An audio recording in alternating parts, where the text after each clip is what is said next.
Hello everybody, thank you for tuning in to another Starcraft 2 broadcast. My name is Zanaris, and today we are here to watch game number 2, the best of 3 series between WhiteRa, who is spawning as the Protoss in the 12 o'clock position, against his Zerg opponent, Bly, spawning in the 2 o'clock position.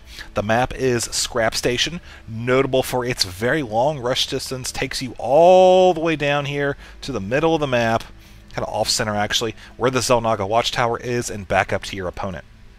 This distance can be dramatically shortened by destroying these two sets of rocks here in the middle. That can make for some very aggressive play there from either player. Now, game number 1, this already is on my YouTube channel, so if you haven't seen it yet, pause it, go check it out right now. Just click that little link up there in the top that says Zanaris Starcraft, and find game number 1, should be near the top of the list, because I'm going to talk about it very briefly here. So, spoiler alert is out of the way. Game number 1, Bly opted for a spawning pool and extractor first, with an expansion following shortly thereafter. He did try to get some roaches, but WhiteRa identified the build that Bly was going for and countered it appropriately with some very aggressive zealot play. Also had a couple stalkers in there as well.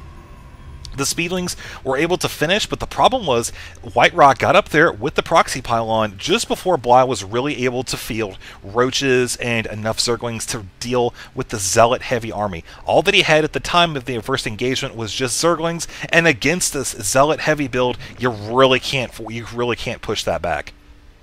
So the Zealots took out the expansion and forced their way up Bly's ramp and secured a victory for WhiteRa. So here we are in game number 2 between these two players, and we're going to look and see if there's going to be any differences between the builds. Right now we're seeing a pretty similar playstyle from Bly as we did in game number 1. WhiteRa just discovered that pool going down here. Probably have an extractor going here pretty soon as well, judging by the first two buildings. Although we did have the expansion go down a little bit before the pool this time. So he may decide to be a little bit more conservative about his army. May decide to just try to get out a little bit more in the way of Speedlings right off the bat here. Maybe throw down a Spine Crawler or two. He's trying to surround that probe. Oh, and it gets out at the last second. So WhiteRa just keeping an eye over here on the base. We'll see here. Now, WhiteRa's positioning of the buildings here, this is something that popped up from a different game in the series. You look here at the Cybernetics core and the gateway, you would think, hey, right off the bat, stick a zealot in there, you're good. Well, no.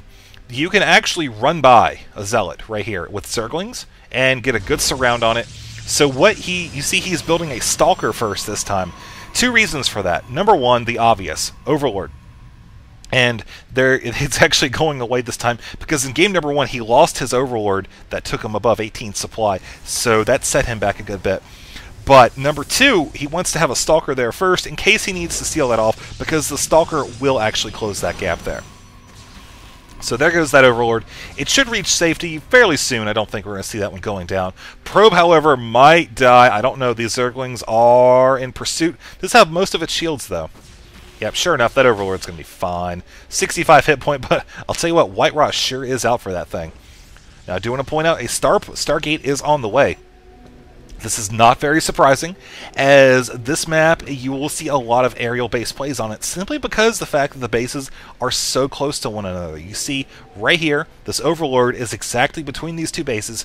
It will see any sort of Phoenix harassment or Void Rays should they make a beeline for his base, but we'll keep an eye on that.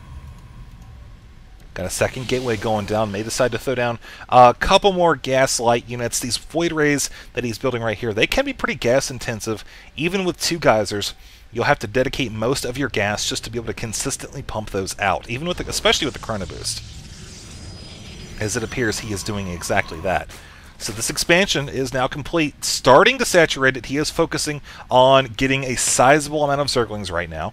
You see army size 38 to 36. For income, 28 to 22.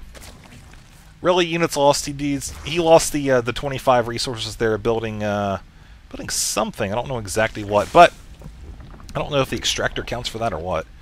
Well, it's crazy that it would count for the extractor and everything else, but that's the only thing I see that would cost 25 minerals. Maybe I'm just a noob-tard, and I'm sure somebody will call it, "Oh, Naris, you don't know that, blah, blah, blah, blah, blah." Yeah, well, guess what? I'm not perfect. That's okay. So Zerglings are going to be coming over here, checking out the expansion, as one is going to maybe head up to the top of the ramp there, where it will not actually head up to the top of the ramp. It will discover WhiteRa heading out there, as we do have one Void Ray running around the map. It did kill an Overlord just a minute ago on its way across. This should actually take the Zerg down to supply blocked. Yep, sure enough, 44 right there. He is not building one either, so he's going to be in kind of an awkward position here for the next minute, as the Zerglings are trying to get a good surround on the Zealots, which will be able to hold their own. One Void Ray here coming to reinforce the forces as well. Just kind of a support unit right now, guarding against the Zerglings, which I'm assuming are going to be running back to the base and hoping mounting a successful defense. We do see a Spore Crawler is set to establish itself right here that's crawling down, as well as 2 Spine Crawlers. We see Zerg is not supply blocked anymore. Looking at the Army tab once again, Protoss definitely showing on top right now. Zerg is closing the gap, though. Mostly with Zerglings here. He does have a few roaches on the way. Looks like he's actually losing a couple Zerglings there. I think he just lost one.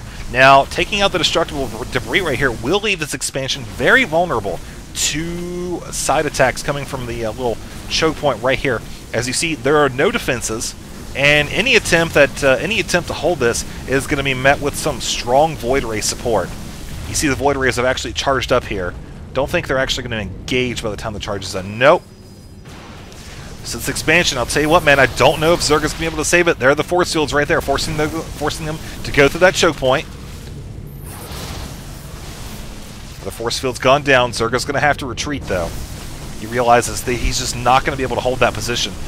He is hoping that these Banelings will be able to save the day, however, if he's able to get those Banelings in there into the bulk of the Zealots and basically just hit as many of them as possible, then he might have a chance at coming back from this. But the problem is, there are 3 Void Rays here, and Zerg, or Protoss, is actually supply blocked right now. That's not a good thing. Probably just building things and not paying attention. That's okay. I'm sure we've all done that at some point in our life. So this is going to be Zerg's possible last stand here. I don't know. He's got pretty much everything into it. He's got his 4 Queens down here. He's got the Spine Crawlers. He's got the 1 Spore Crawler. He's hoping that that combined with the Queens will be enough for a defense. Banelings are here at the ramp. This is a very small choke. I don't know if Zerg's going to be able to get through. No, it looks like he's been force fielded off. Oh man, this is just going to be a shutdown for Zerg. Look at that. All the Banelings and Zerglings completely locked out of the fight.